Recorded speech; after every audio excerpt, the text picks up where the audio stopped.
Kilalang kilala kita kamo, pare koy. Kain tayo. Piniritong piniritong bangus, talong, at saka okra.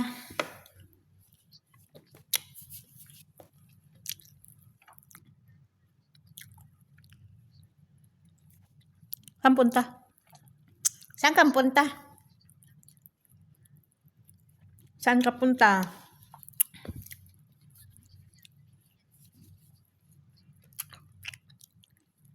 Hindi saka ka na lumabas pag umalis yung amo mo.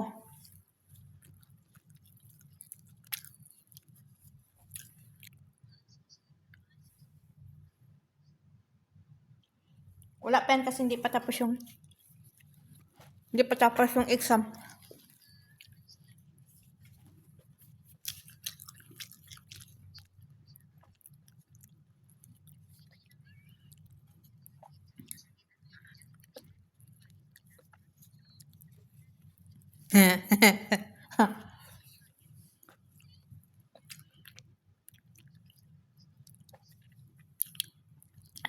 Saan ba yung nakatira yung kaibigan mo na yun? Diyan lang din?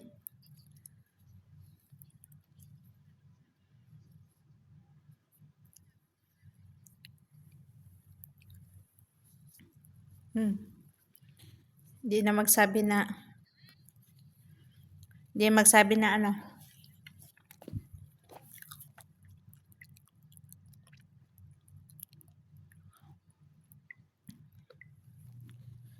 Minsan lang ka. Minsan.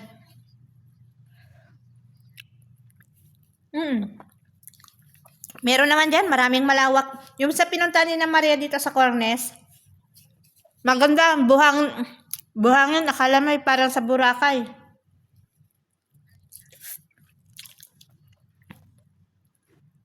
Pag wala naman amon. Pag wala yung amo mo.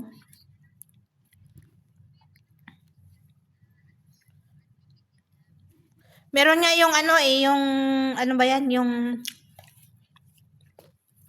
yung bangka, 150 per head.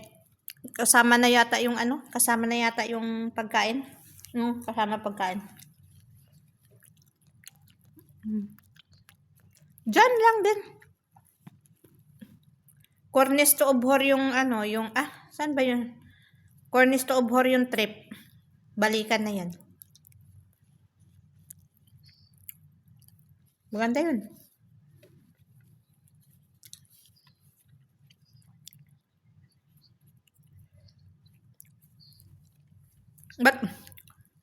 Ba't niyo bakit open ba yan sa amo niya?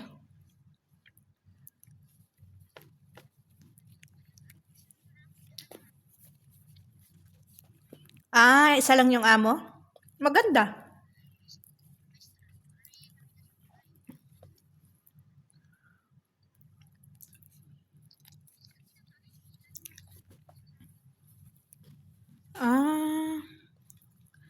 Maganda yung ganyan. Walang ano.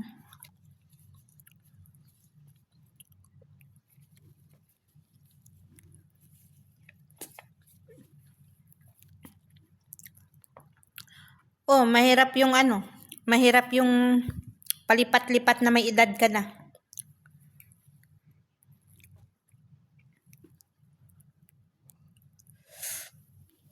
Abi siya.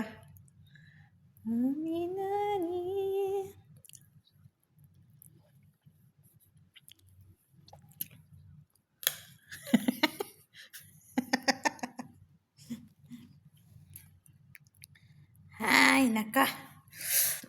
Manghang. Mamaya mag-iihaw kami. Ewan ko. Yung mga mananay sa baba na mag-ihaw daw. Wala yung amo namin eh. Nasa Egypt.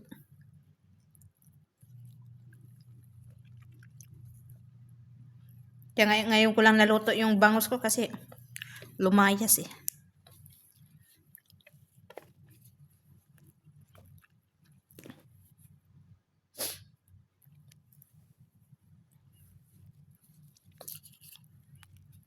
oras kayo aalis? Magsasarado yung bangko.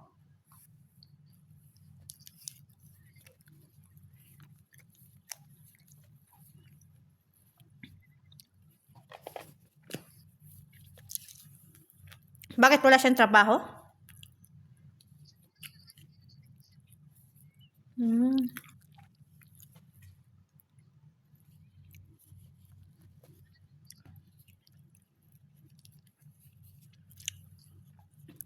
Talagang maraming talagang dahilan yung amo mo ba?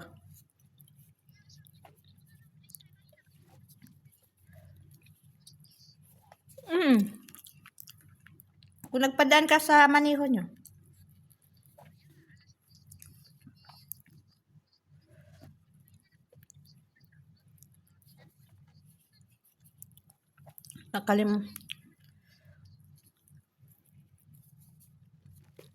Sa bagay, hanggang alas 5 naman yung ano.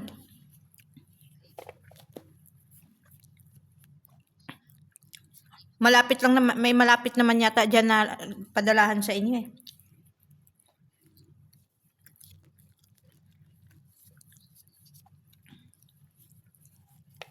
Taas pa naman ang palitan.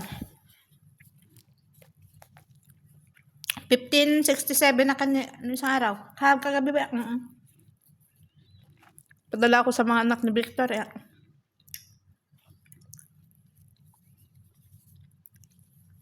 $1567 taas. Ganyan pag ano sa atin. Yung ano ba? Calamity yung ano sa atin. Taas yung palitan. Ang taas ngayon ng ano ng gold dito. Nasa 400 plus na.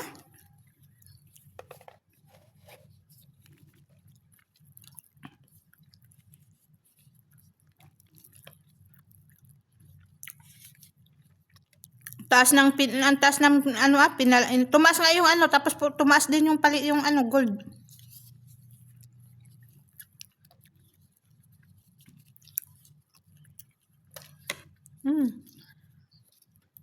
Wala.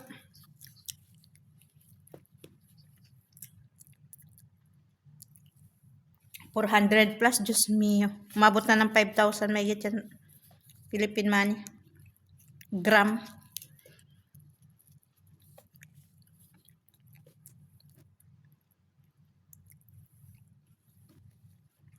Yung 18K, nasa 300 eh.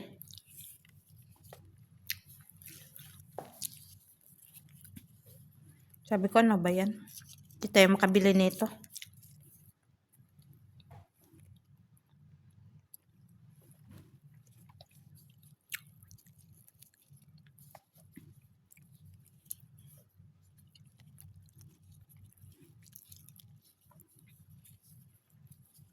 Hindi tayo makabili ng gold. Mahal pa sa bigas.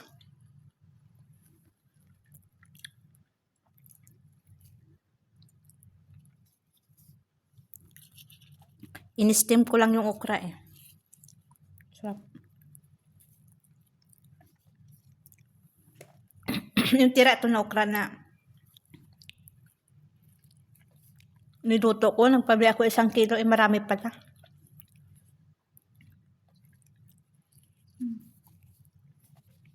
Mahal din ng kilo ng okra, 20 ata.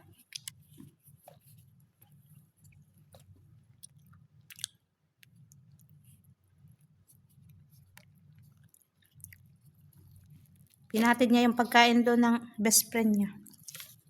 O di ba wala yung amo ko tapos yung best friend niyang nilulutuan ko.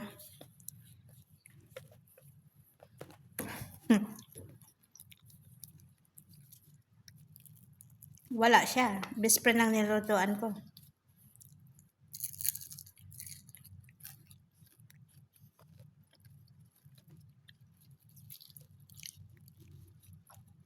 Sabi niya sa akin, linisin niyo yung kwarto ng mga bata ha, yung ano, mga cabinet.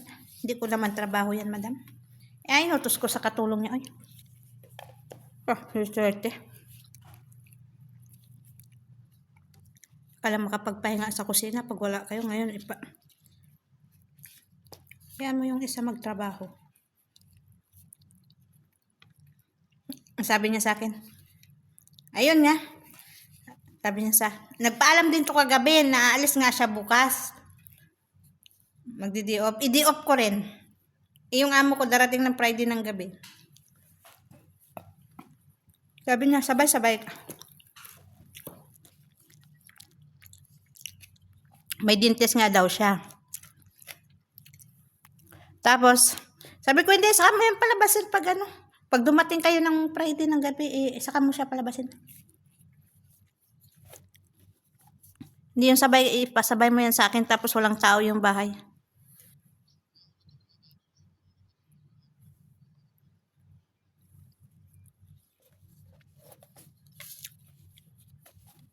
Isip ko baka ako yung pipigilan niya ba na wag lalabas. Ha? Siguro.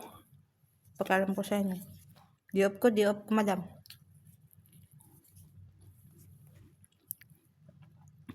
At saka minsan kasi yan yung item. Pag sinabi niya, mag-di off sa Webes, balik niyan Linggo. Diba, misa? Sabi ko, kaya sabi niya kahapon, sige lumabas ka mo, Friday, pag dumating ako, bumalik ka Sabado. Nabihan nga siya ng, samantalang usapan nila, walang day off. Usapan niya bago siya pumasok dito, wala siyang day off. Ayaw niya mag-day off. Siguro may boyfriend na rin sa labas.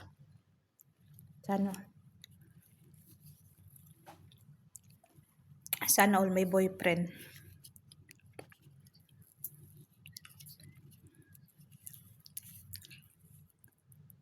Nakikita ko kasi minsan nagbi-video call. Isuot na yung mga hikaw. Isuot na yung mga kwintas.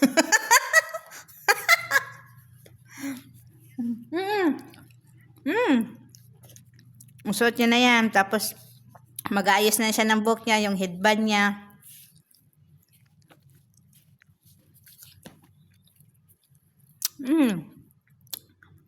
Sabi ko, iba din to makipag-video ko lang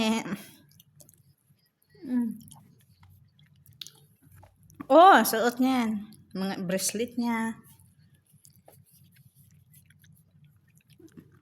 Basta anik-anik niya yan, suot yan lahat.